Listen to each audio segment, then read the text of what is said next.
In this lecture, I will give an overview of some of the relevant features of archaic Greek art, with special attention to sculpture and architecture.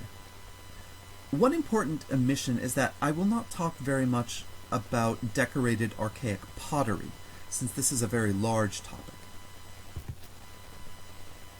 One thing I can say about pottery is that Dark Age pottery was largely decorated with abstract geometric designs, with a lot of straight lines and a few arcs and curves and circles. Here we can see these motifs reproduced on an early ceramic figurine of a centaur.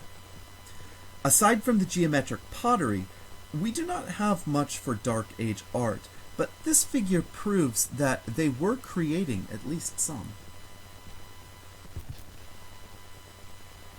Early in the Archaic period, when the Greeks developed their alphabet after contact with the Phoenicians, the Greeks began incorporating Near Eastern styles into their own artwork, and so we call this the Orientalizing period of Greek art. Here, we see a small bronze figurine that may have been intended to represent the god Apollo, and which we know was given as a gift to Apollo in his temple. We know this because an inscription helpfully tells us this, an inscription in the relatively new Greek alphabet. This is some of the earliest work of the historical period in ancient Greece to create a human form in art. The inspiration for some of the details, like the braided hair and the stiff posture, may have come from Egypt.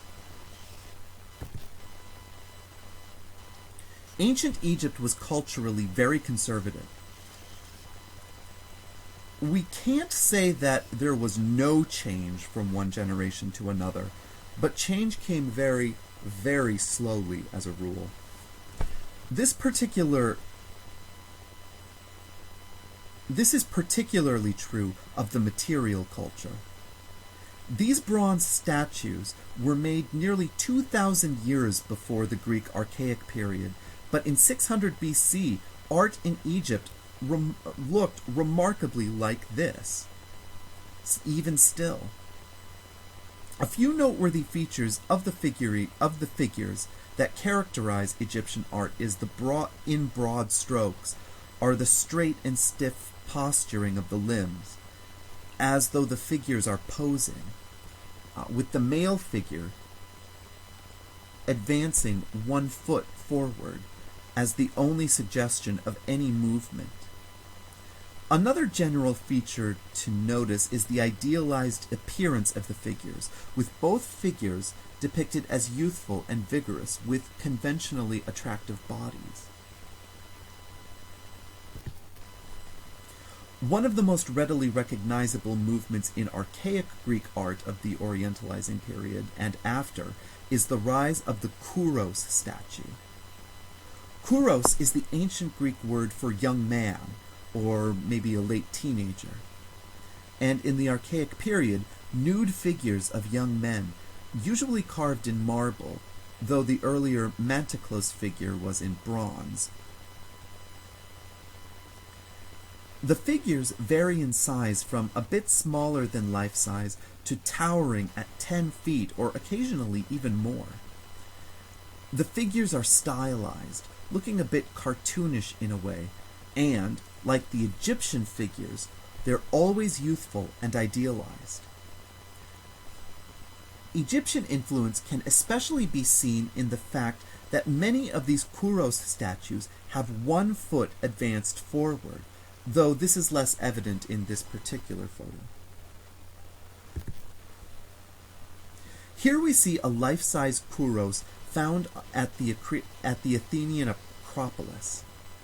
The figure is not fully naked, but wears a light cloak or shawl that is left open to expose his midsection. He carries a bull calf on his shoulders, which is why the figure is called the Moschophoros, or the calf bearer. Presumably, he is bringing this calf to sacrifice to one god or another. The statue, like virtually all Kouros statues, was found at a Greek sanctuary, in this case, the Acropolis. These figures, like the earlier Mantiklos, were probably commissioned to be given as dedications to gods. The Greek gods were thought of as enjoying the sorts of things that human beings often do, like looking at beautiful people. So, these figures may not be intended to represent any one person, so much as intended to give something to the god that will make the god happy.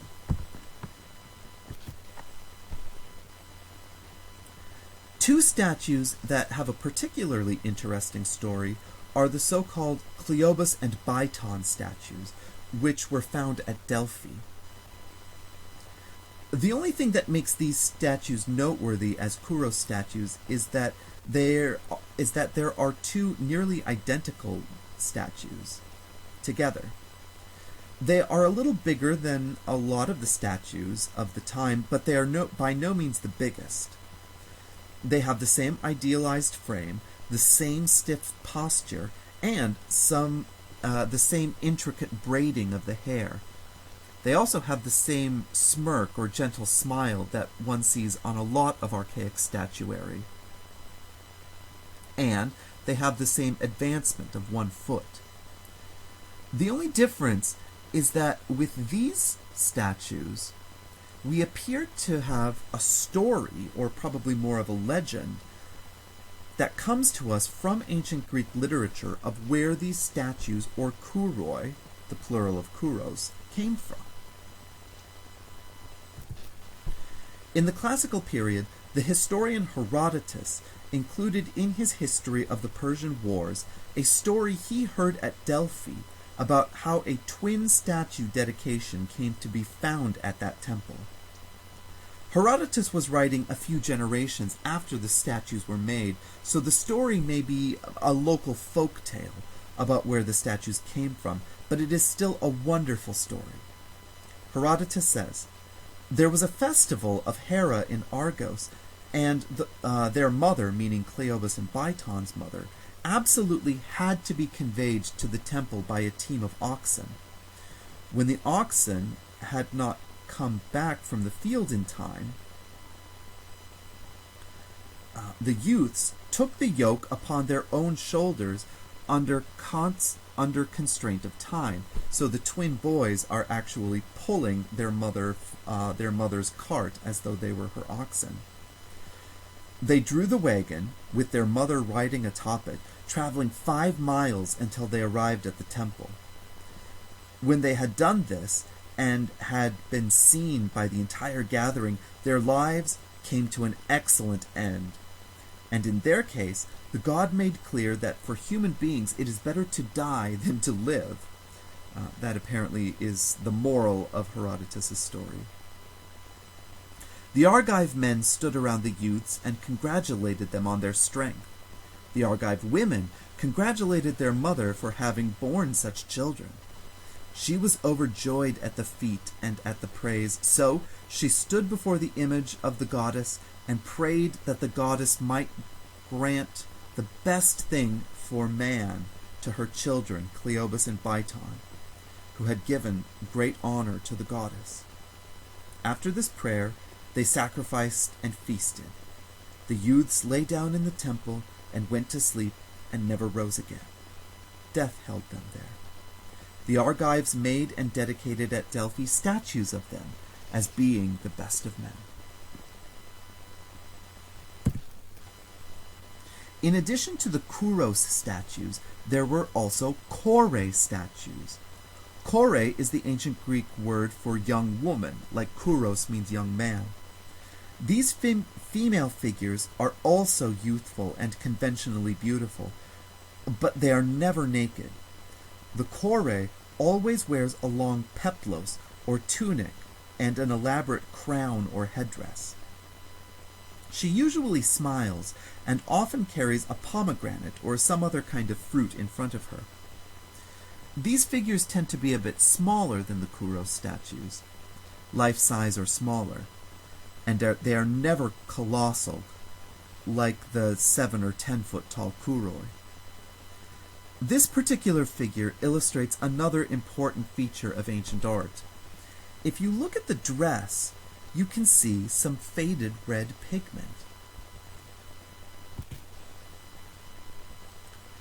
Our best evidence tells us that most or all marble statuary in ancient Greece was treated like a canvas to be painted.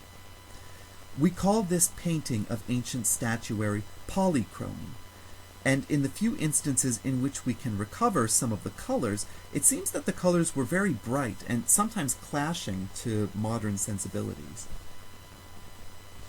You can see the inscription at the base of the statue is also painted.